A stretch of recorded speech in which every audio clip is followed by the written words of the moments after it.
This overcast day will simply highlight what I'm saying. Because what I have to say to you is very difficult for some to hear, for the very reason of the thing that I'm going to disclose to you. The enemy is unbelievably pervasive, and he is in every single aspect of this world that we live in. As I've said, it's his. The Lord of Earth that could offer Christ everything on the mountain obviously owned everything, or he couldn't offer it. And the simplicity of this thinking must penetrate your soul, and you must understand at the very depths and not stay on the surface and see things that are on the surface of this world and begin to judge those with your mind. And this is illustrated in the Tower of Babel and what this tower was.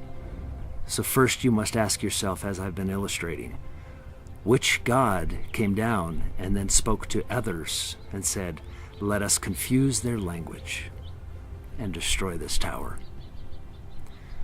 Because the people had begun to understand who the God of this world was, and they wanted to destroy him.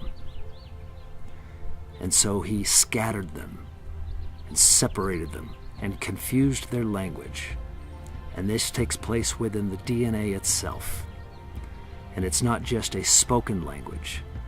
A language is code, and code within you. And so you are written with individual codes. Each one of your DNA contains a different code that hears and sees things in a very different way. And this separates itself by way of cultures, by way of countries, by way of religions, by way of cultures in the people and the way that they think in their cultures, by how they eat, everything. Now, each one of these religions have a portion of the truth, and they also have, of course they have, the enemy's lies and his deception. So as I've always said, in the truths are also the lies. And so I will address the judgment between peoples, and these are intended to keep you scattered and never find the answer. That your judgments on the circumstances at the level of this planet, knowing very well now that you know that it is the enemy's. So it's though you're trying to address the individual person within the prison, that maybe if he changes that little thing there, that he'll be able to fix the prison. You can't fix the prison by addressing the act. You have to address the enemy as a whole. The only way that this world is solved of the problems that it has is by destroying the enemy entirely. All of the rest of these things that we debate about and argue about and create the divisions amongst people are but pimples on that dragon. And as I've said, the Father is teaching you to slay the dragon. And this is your role. This is your part in this plan. If you're hearing my words, this is your role. So I'm asking you to hear me out, that to divide yourself between one religion or the other, because I can illustrate to you that the Christian religion has murdered far more than any other religion, and for far more nefarious and far more simplistic reasons. You cannot separate yourself from the enemy in this world. You just can't. And you need to defeat the enemy by removing his power. And if the division that he caused isn't mended within you, you will never defeat him. Now, this world is about to go through some other phases, which has been laid out. Because as I spoke of in the previous video, that the woman thrown before Christ was raped. Yes, she was. She was gang raped.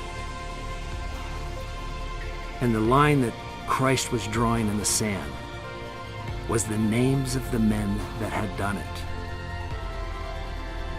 He was writing their names. And this is why he could look up and look at those very men whose names he had written on the ground and ask them to cast the first stone if they had no sin in the matter. Now, he didn't destroy them, not in the way that you feel that you want to destroy others in this world, because that's the division caused, and that's the division that the enemy wants. That's the division that he needs to maintain this earth that he operates. So understand the unbelievable restraint that Christ demonstrated. Because the woman that he pulled over to the side was Mary. And when you get into the texts and you understand precisely what happened, is this woman ended up being his wife. And he taught her love, and he removed her demons, and he taught her to never sin again, because he understood the torment that she had overcome. Now, these are just but little pieces of things that are going to be revealed to you. And if you truly are seeking the Father, you're going to find these things. But don't trouble yourself with little tiny arguments, little tiny debates, and little questions that really think to yourself just how important it is for you to arrive at that conclusion, that if you get the answer that you want, will it make a difference in how you see the world? Will it bring you further out of this matrix of evil? Will it do anything to address the enemy and his actions? Always take every thought that you have captive. Go another layer deep and then answer that question and say, will that solve this? Does it address it? Will it change me? Will it solve all my questions? Then go to the next layer. Because we're about to go through another phase. Right now, you're witnessing the first stage of hardness of heart. The next stage will be unbelievably difficult for those that are already hardened to overcome. I would not say impossible, because by the Father all things are possible.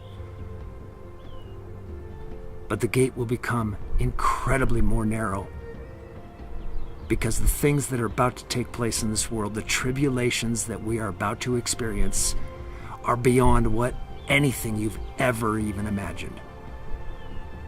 And the grand illusion that is going to encapsulate the already deception that is in play would just be mind-numbing.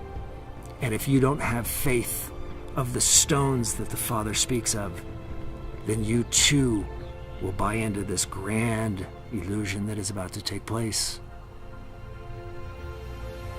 This grand illusion will be that of the Christ for one religion, and it will be that of the return of a prophet for another,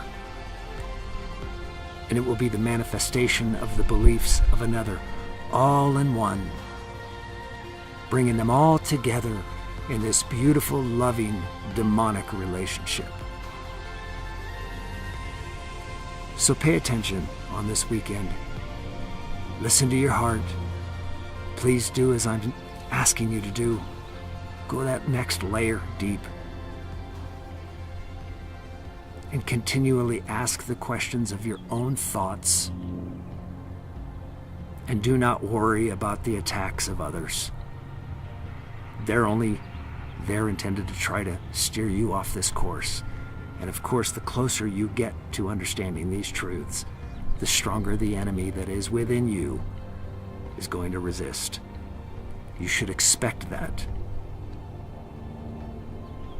And I say these things to you because as the resonance scale of this planet speeds up, you know it and you feel it. Time is moving faster. Everything is shifting. And the gear that it's shifting into, you can hardly even understand just how quickly it's going to go. And this is what I say when I say time is short, because it is.